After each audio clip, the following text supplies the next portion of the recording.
Jesus, all the way. I'll forever trust in you. Jesus, all the way. JC24 7.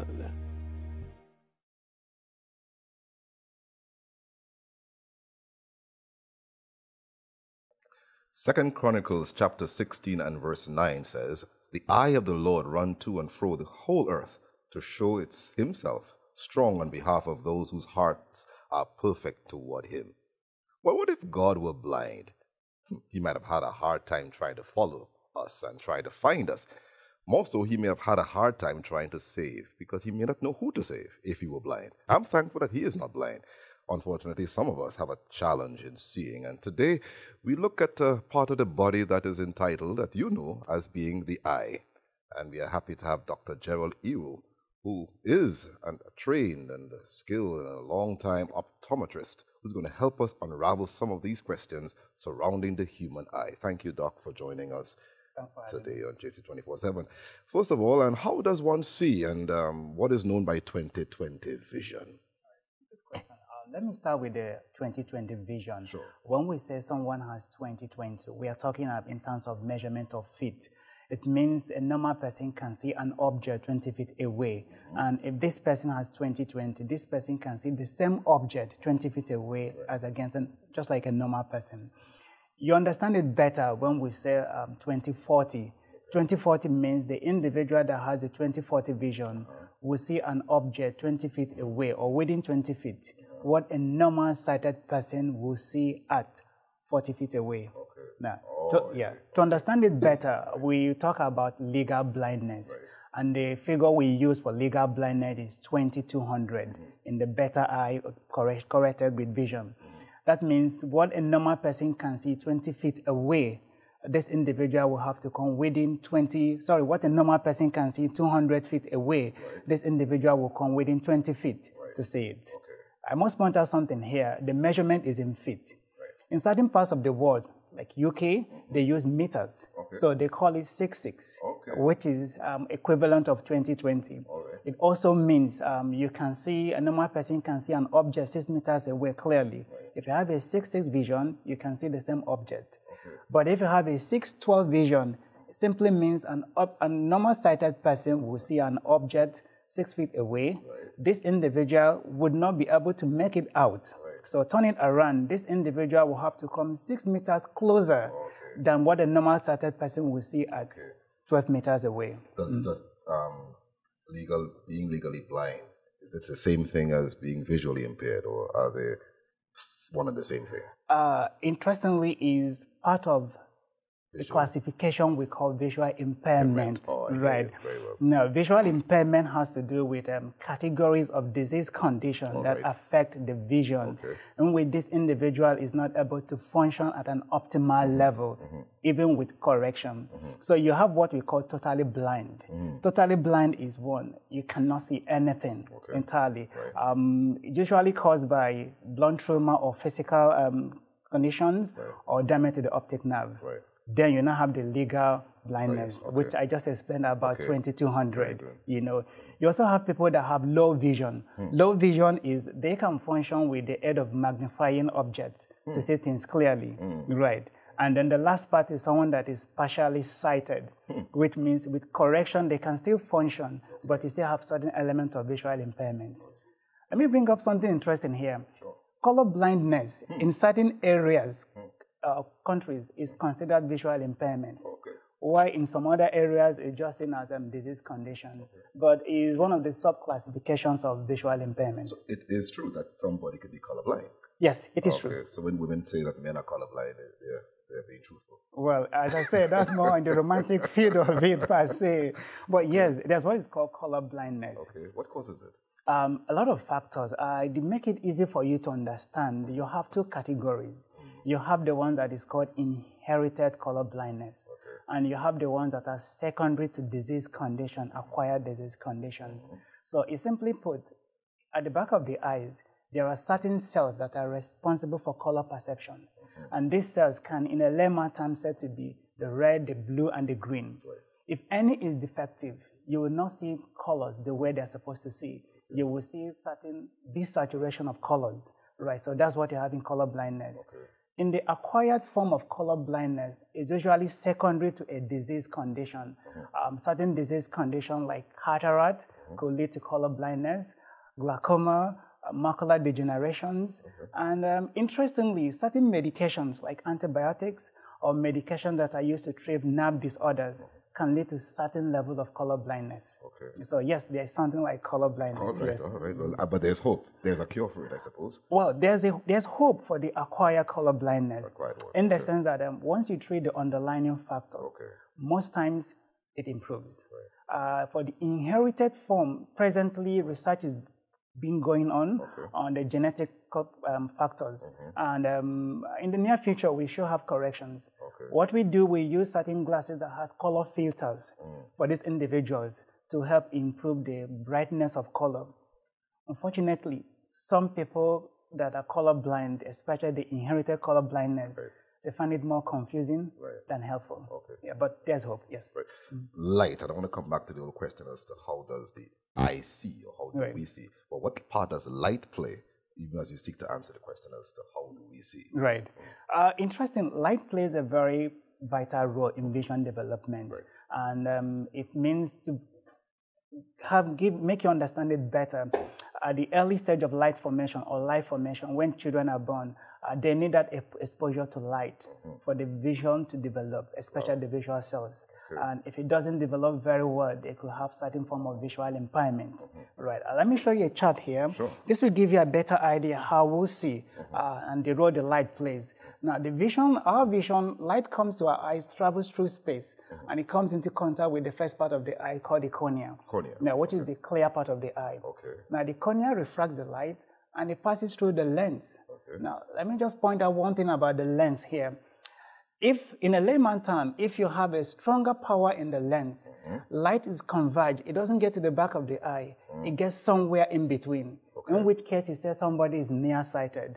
So this individual have to go closer to an object to see it clearer. If the lens has a weaker power, the light is focused at the back of the eyes, in which you say somebody is far-sighted. So this person will have to pull back a little bit to make things out clearer. Now, under normal visual function, the light is focused at the retina here, and we begin to see it. Interestingly, you have nerve cells that carry the visual stimulus from the eyes onto the brain. Now, let me point out something interesting a lot of us don't know. The image that is formed at the back of the eyes is formed upside down. Upside down though? Yes, so as I'm seeing you, if you intercept the image right here at the retina, you'll be seeing yourself upside down. It's carried through the visual nerves to the brain, which now reinverts it to the normal position, which we see. So that's the brain. So we see upside down. But the brain, thank God for the brain. Okay, good. Because that helps me to understand why God made light as the first object of creation. Let there be light, because without it, you said, we wouldn't have been able to see. Among the patients you have seen, and you have been a doctor of optometry for close to 20 years, what do you suppose is the major cause of blindness amongst Trinidadians in particular, or leading causes of blindness? What are some of the leading causes of blindness that you would have experienced in Trinidad? In Trinidad, right. Interestingly, as I mentioned before, we just concluded a study called the National Eye Study of Trinidad and Tobago. I'm sure we'll be seeing publications in the near future on the result of that study. What we have seen mainly as the leading cause of blindness, some are reversible blindness. Cataract is at the forefront. Yeah, this has to do with the cloudiness of the lens in the eyes. So that's one part. And the second part, which we'll see, is diabetic retinopathy. It simply means the disease of the retina of the eyes caused by diabetic condition. Yeah. Unfortunately, when patients get to us quite late, a lot has gone wrong with the eyes. So we try to manage this condition with their ophthalmologists, with their nutritionists, as much as possible to give them a better visual outcome. Yeah, so that's one other leading cause of visual impairment in Trinidad and Tobago. Another one is glaucoma. Problem with glaucoma is patients don't realize they have problems. They're not seeing clearly, especially their vision is going gradually until it's too late. And by the time they present to the clinic, there's not much you can do. So if you start early, you can manage glaucoma very well alongside with your glaucoma specialist. So these are one of the leading causes of blindness. I must point out there's what we call age-related macular degeneration. Okay, I'm going to try to repeat it. Right. It simply means degeneration of a part of the eye called the macula. Unfortunately, there is no treatment for this condition, but we can manage it. Okay. So we advise patients check regularly. Once we see it, oftentimes we liaise with their ophthalmologist, and again, their nutritionist, to see how best this condition can be managed. Very often when we go to maybe a drugstore, we see glasses or shades that have UV on it. What part does the ultraviolet rays play upon maybe some of the causes of blindness? It does. Just to flip it around, I tell people when you go to the beach, what is the first thing you do? They say they bring out their sunscreen. And I turn around, what sunscreen do you put on the eyes? Oops, nothing. I say yes. Now you need proper UV protection. Okay. The UV that gets to us, atmosphere here, you have the UVA and UVB. This has been implicated in certain eye conditions or disease conditions. Pterygium is one form, which is when you have a fleshy growth on the eye that grows over the white part of the eye. So that's one part of it. And then you also have the same macular degeneration I spoke to you about earlier. Cataract has also been implicated, has been caused by UV. Now, problem is, we pick these sunglasses and we feel the darker, the better. That's where the issue is. Generally, sunglasses dilate your vision, dilate your pupil. And when the pupil is dilated, more light rays get into the eyes. So if you do not have a proper UV blocking eyewear, you are letting these harmful rays enter the eyes and cause more harm than good. So yes, proper shade with 100% UV blocking is very important. I must say this, it does not have to be dark to be UV blocking. Clear lenses, so long as it has proper UV coating, 100% blocking, will also do the same as 100% UV blocking shades. The difference is the clear lens will not shade your eyes from the glare, while the shades, that's 100% UV, will do a twofold issue, block the UV and eliminate the glare. Very quickly, and we just have a few seconds before we wrap up this segment, of this part of the segment. What are there some diseases that are gender biased or affect women more than men or vice versa? That's an interesting question. What we tend to see more is that women are more proactive when it comes to their health. Whether the condition is symptomatic or asymptomatic, they show up in the clinic for eye examination. Men tend to wait when it's symptomatic or when they're no longer man enough to bear it and they show up. So we have seen diabetic condition be more prevalent in males than in females. They are more sweet men. Well, you might say glaucoma tend to be, we tend to see it in both genders almost equally. But that's one condition I know we tend to see more in males than in females. We're talking here with Dr. Gerald Iwu on the condition of the eye and how we can better manage the treatment of the eye. This is Vision 2020. We will be right back. I'll forever trust in you, Jesus all the way. JC24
JC24-7.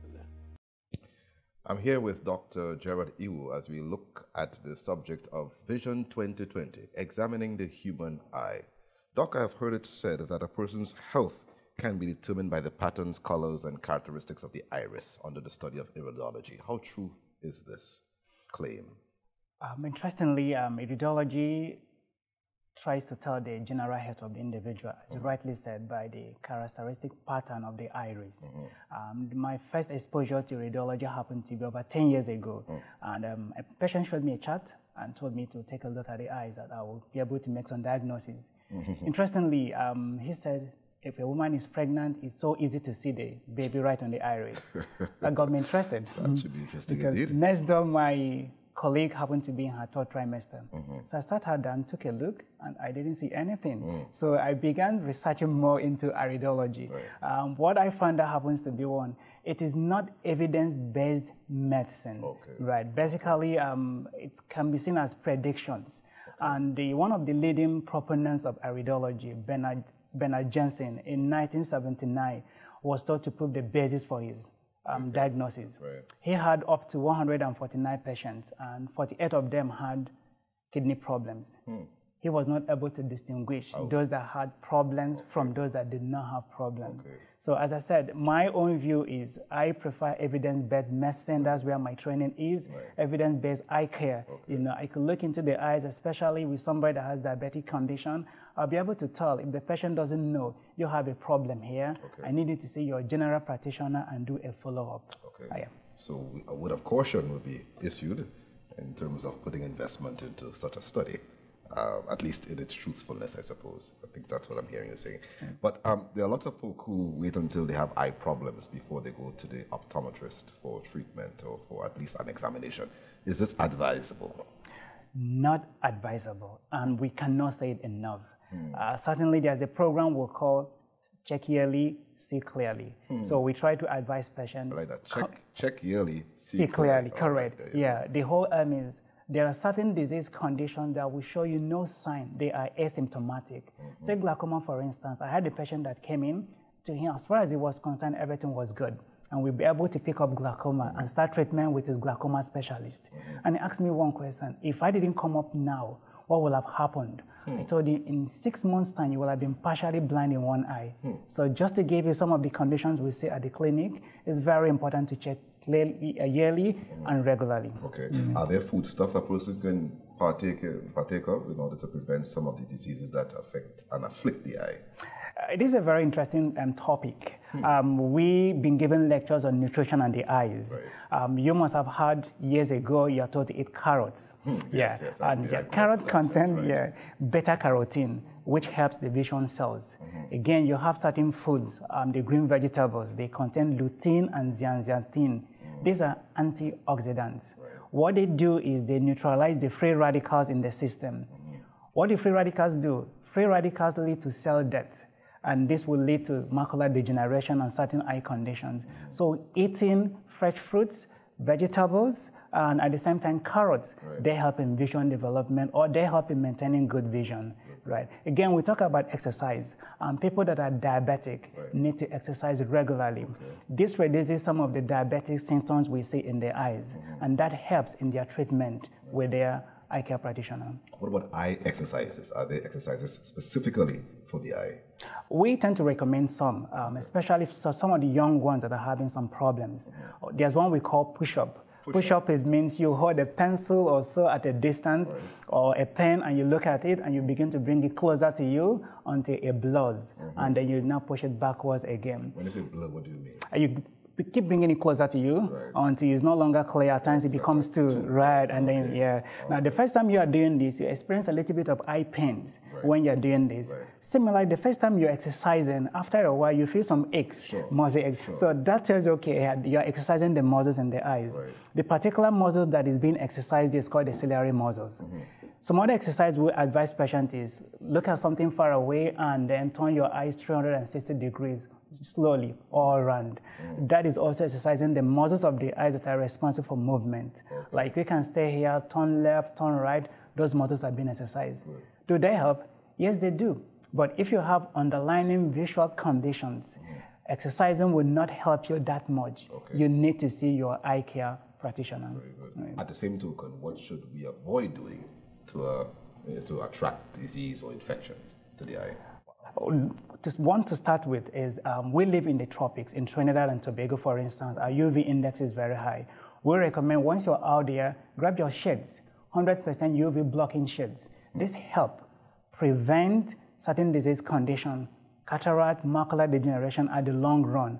As a matter of fact, we tell people by the time you get to your teenage years, you have been exposed to long life UV in your ear. So kids, there's this misconception we have from time to time. Children should not wear shades or should not wear transition lens. That's not true. Because when you take your kids to the beach, you put sunscreen to avoid sunburn. Right. What screen do you put on your eyes? Right. Nothing. It's the same UV. Right. So that's one part we encourage people. Please, when you're out there, especially on days with high UV index, even when it's overcast, UV is still passing through, put on your proper shades. Right.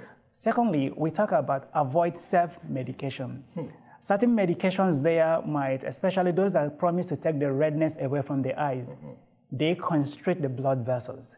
This reduces the amount of oxygen that gets to the eyes. Right. So it's very important for you to seek proper advice before you use your medications.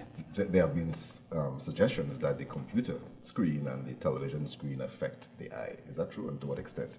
Well, a lot of studies have been done in this particular subject, and up to date, we have no evidence to show it damages the eyes. Okay. However, there's a condition we call CVS, computer vision syndrome, which simply tells you that there is eye strain associated with computer use. Patients have complained about burning eyes, about redness, about dryness. So what we do, again, back to 2020, which I mentioned, we have the 2020 rule, which is after 20 minutes of use of computer, look at something far away, and then for 20 seconds, and then come back to the computer. Again, we also talk about frequent breaks. That helps. Secondly, blink rate tend to reduce by a certain percentage once you're on the computer. So make an effort to blink. What's the role of blinking as you want that? Well, it plays a lot of role. One, the tears is being produced. The eye, as you're blinking. The way the eye, God designed the eye, is supposed to be moisturized regularly. Okay. What blinking does is that it distributes tears evenly over the corneal surface and the eyes, and that maintains sharper vision. You can do a little experiment. Look at something for quite a long while, don't blink.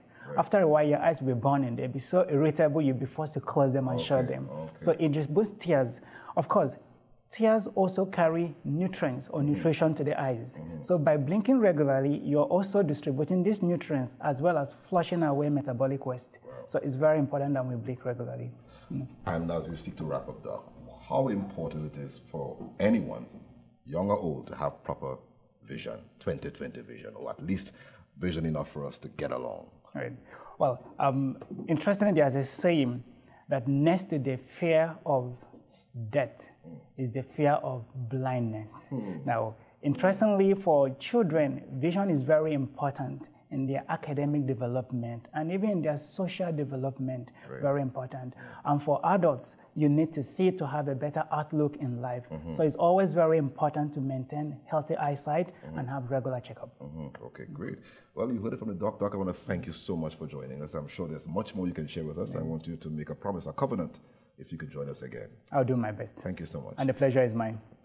Matthew chapter 6, verse 22, Jesus says that the light of the body is the eye. Of course, there are other ways to look at the eye than just the physical part of the anatomy. Jesus also refers to the eye or links the eye to understanding. Except a man is born again, he cannot see the kingdom of God. He cannot understand and appreciate the things of God. So it all comes back to the eye. We must therefore take care of what we see, and as well, we must take care of what we understand, because it could impact how we live. So my advice to you as we close this segment is to take care of the eye. First of all, avoid the ultraviolet rays. And if that doesn't work, of course, there are other spectacles or you can use. Whatever it is, know that the eyes have it. Thank you for joining us on JC24/7. We look forward to having you once again as we continue our discourse on the human body. See you next time.